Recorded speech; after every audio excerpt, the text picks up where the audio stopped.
Rahmanim, subject economics माशियात, class third year, government degree college for women, satellite town Bahawalpur. Students, हमने cost का chapter start किया हुआ है, मसारिफ़ पैदाइश। उसमें शॉर्ट रन कॉस्ट हम कर चुके हैं। अब हम आज करेंगे लॉन्ग रन कॉस्ट हैं। अरसा तवील के मसारिफ़ कौन कौन से होते हैं। अरसा तवील की पहले डेफिनेशन कर लें कि इतना लंबा अरसा वो टाइम पीरियड जिसमें कि कोई फर्म अपने मुअय्यन मसारिफ़ को भी तब्दील कर सकती है, मुअय्यन आमलीन को भी तब्दील कर सकती है, नई मशीनरी इंस्टॉल की जा सकती है, बिल्डिंग एक्सटेंड की जा सकती है कि 10-15 साल का अगर ड्यूरेशन है तो बहुत आसानी से फैक्ट्री की एक्सटेंशन की जा सकती है। तमाम वो तब्दीलियाँ लाई जा सकती हैं जो कि शॉर्ट रन में नहीं लाई जा सकती थी।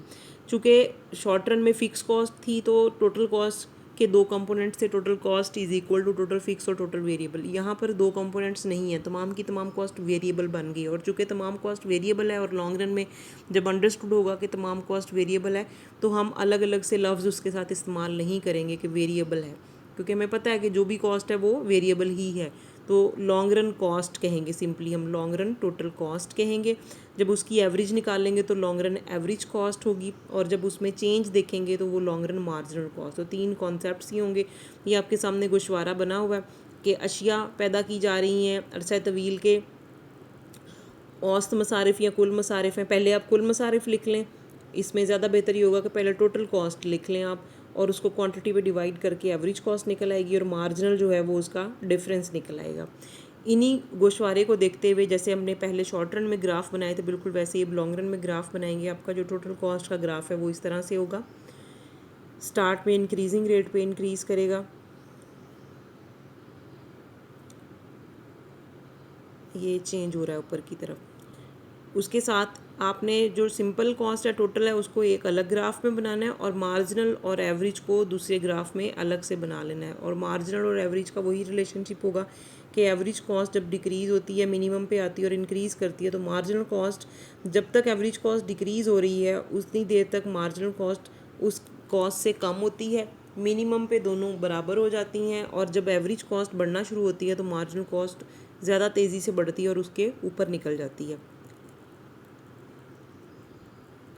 अब जो इम्पोर्टेंट हमारे आज के टॉपिक के जो पार्ट्स हैं वो दो हैं। एक है हमने लॉन्ग रन एवरेज कॉस्ट को अखज़ करना है, डराइव करना है, और दूसरा है लॉन्ग रन मार्जिनल कॉस्ट को अखज़ करना है।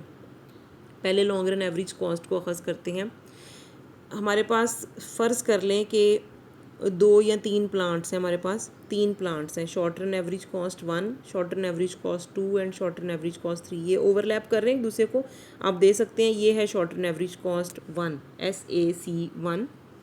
दूसरा इससे थोड़ा आगे और उसकी बेस थोड़ी नीचे चली गई है, ये थोड़ा फ्लैट है, शॉर्ट रन एवरेज कॉस्ट 2। और तीसरा जो है उसका हाफ पोर्शन बनाया हुआ है, शॉर्ट रन एवरेज कॉस्ट 3।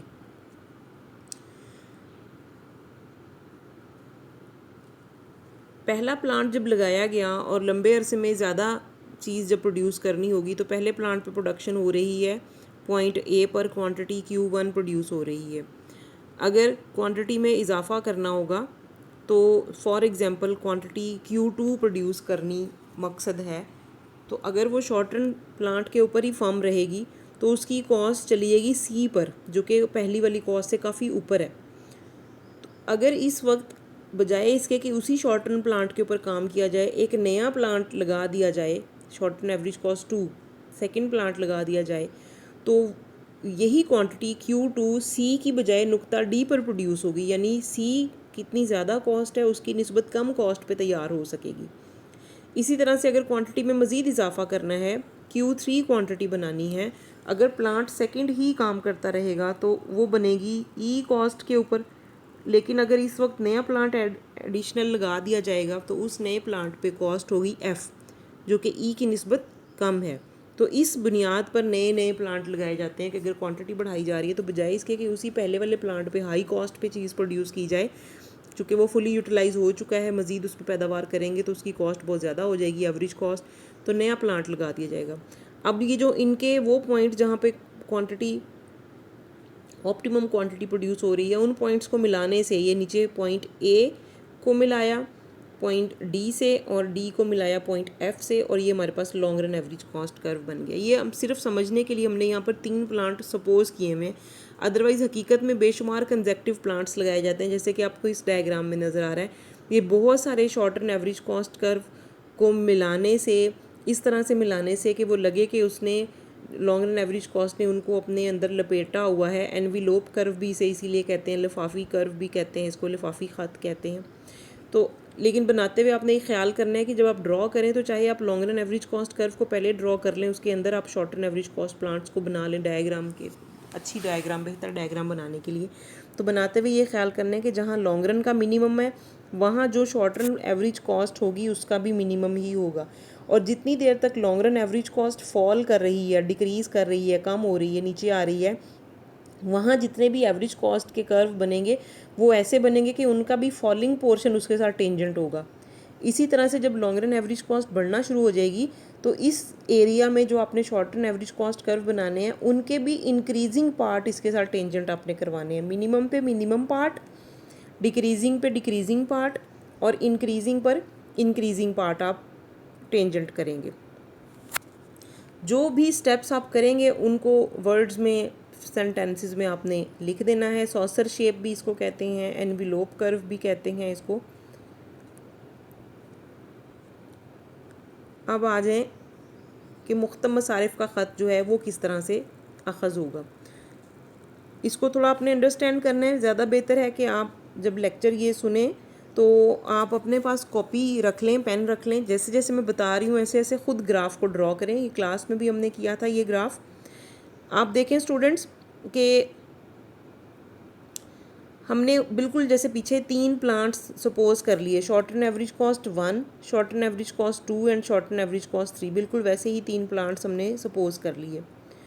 उन प्लांट्स के उन्हीं फॉलिंग, मिनिमम और इंक्रीजिंग पार्ट को मिलाते हुए हमने long run average cost curve भी बना लिया। अब हर प्लांट को उसका शॉर्ट रन मार्जिनल कॉस्ट कता करके जा रहा है और short run marginal cost short run average cost के मिनिमम पे कता करता है। यहाँ पर भी मिनिमम पे कता किया, यहाँ पर भी मिनिमम पे कता किया। क्या किया स्टूडेंट्स, हमने 3 प्लांट्स लिए हैं, short run average cost 1, short run average cost 2 and short run average cost 3। इन तीनों के मार्जिनल कॉस्ट बनाए हैं, short run marginal cost 1, short run marginal cost 2 and short run marginal cost 3, जो कि उसने अपने अपने प्लांट के मिनिमम पॉइंट से कता करके वो ऊपर गुजर गया है। अगर लॉन्ग रन एवरेज कॉस्ट बनाना है तो वो जैसे पीछे हमने बनाया था कि आपने हर प्लांट के पहले वाले प्लांट का फॉलिंग पोर्शन, दूसरे प्लांट का मिनिमम पोर्शन और तीसरे प्लांट का इंक्रीजिंग पोर्शन आपस में टच करते हुए आपने एक कर्व ऐसे बना देना है लॉन्ग रन एवरेज कॉस्ट, जो कि एनविलोप कर्व कहलाता है। अब आ जाती है बारी कि marginal cost curve long run का कैसे ड्राइव करना है। हर short run average cost curve का जो part long run average cost के साथ टेंजेंट है, टच कर रहा है, वहाँ पे आप अपना पेन रखेंगे और अमूद गिराएंगे नीचे एक्स एक्सिस पर, परपेंडिकुलर गिराएंगे नीचे की तरफ। मिनिमम वाले पॉइंट, क्योंकि सेम पॉइंट है, वही टेंजेंसी पॉइंट है, वही मार्जिनल कॉस्ट का पॉइंट है, वहाँ से पेन रखेंगे और नीचे लाइन ले आएंगे आप Q1 Q2। और तीसरे पे आ जाए, अब भी जो शॉर्ट रन एवरेज कॉस्ट और लॉन्ग रन एवरेज कॉस्ट का टेंजेंसी पॉइंट था वहाँ से आपने परपेंडिकुलर गिराना है नीचे की तरफ। अब ये जो परपेंडिकुलर हमने गिराए हैं, इन परपेंडिकुलर्स ने हर शॉर्ट रन मार्जिनल कॉस्ट को कता किया होगा रास्ते में। जैसे इसने कता किया ए प्राइम पॉइंट पे, वहाँ आप इसको एक डॉट बना लें मोटा सा। यहाँ पर कता हुआ है बी पॉइंट पे, उसको डॉट बना लें। यहाँ पर रास्ते में, परपेंडिकुलर के रास्ते में मार्जिनल कॉस्ट का कर्व नहीं आया क्योंकि वो ऊपर गुजर गया। तो इस लाइन को हम एक्सटेंड करके ऊपर ले जाएंगे और वो पॉइंट बन गया हमारे पास सी प्राइम। अब इन तीनों पॉइंट्स को हमने मिलाना है आपस में, ए प्राइम, बी और सी प्राइम को। बी क्योंकि सेम पॉइंट है उसको दूसरा नाम नहीं दिया गया। ए प्राइम, बी और सी प्राइम, इनको मिलाने से जो कर्व बनेगा वो है लॉन्ग रन मार्जिनल कॉस्ट। अब आप दूर से ज़रा देखें कि लॉन्ग रन एवरेज कॉस्ट और लॉन्ग रन मार्जिनल कॉस्ट का जो रिलेशन है कि वो पहले long run average cost draw करते हैं और मार्जिनल कॉस्ट पहले उसके नीचे होता है, मिनिमम पे कता करता है और फिर उसके ऊपर निकल जाता है। रिलेशनशिप सेम वही बनेगा, लेकिन डेरिवेशन हमने यहाँ करके दिखानी है। पेपर में शॉर्ट क्वेश्चन आ सकता है कि जैसे आपके वो 4 या 5 मार्क्स का फर्स्ट कंपल्सरी क्वेश्चन होता है कि डेरिवेशन करके दिखाएं, तो तब आप जस्ट इसकी एक डेरिवेशन करेंगे, ये डायग्राम बनाएंगे और इसकी साथ डिस्क्रिप्शन दे देंगे, वजाहत कर देंगे। और अगर पूरा लॉन्ग क्वेश्चन आता है तो लॉन्ग रन कॉस्ट कर उसके बारे में आ सकता है। कंप्लीट क्वेश्चन एक्चुअली बनता है कि तमाम कॉस्ट कर्व्स को एक्सप्लेन करें short run and long run में। तो जो हमारा पिछला लेक्चर था और ये वाला लेक्चर था, ये दोनों मिला के हमारा एक टॉपिक बनेगा एग्जामिनेशन पॉइंट ऑफ व्यू से। Thank you student.